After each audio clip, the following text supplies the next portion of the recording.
Quel moment C'est une résistante, ça suffit. Je ne vous laisserai pas dire une chose pareille. Vous ne parlez pas comme ça. Vous ne parlez pas comme ça. Cette séquence, c'était en mai 2019, en pleine période de campagne pour les européennes. Yann Brossat, alors tête de liste du Parti communiste, était l'invité des grandes gueules sur RMC. Alors qu'il vantait ce qu'a apporté son parti à la société, Daniel Riolo s'est attaqué à l'invité politique. C'est 36, les congés payés. C'est 45, un gouvernement auquel on participe avec le général de Gaulle et qui met en place la sécurité sociale. C'est la collaboration avec les nazis. Pardon ? Le Parti communiste français. Non. Ah c'est non, la résistance, jamais. monsieur. C'est 75 000 fusillés. Pardon ?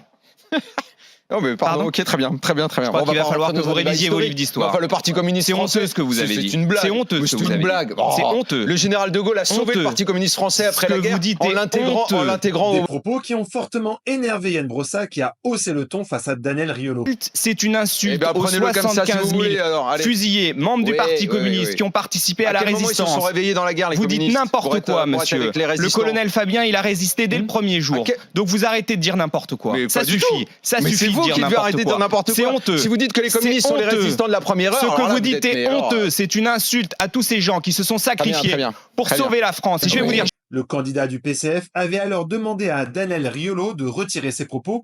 Évidemment, l'éditorialiste de football en avait remis une couche. C'est une résistante, ça suffit. Je ne vous laisserai pas dire une chose pareille. Vous ne parlez pas comme ça. Vous ne parlez pas comme ça. Vous ne dites pas que les communistes étaient des collaborateurs. Vous ne le direz pas. Vous ne le direz pas parce que c'est un mensonge éhonté. complètement faux.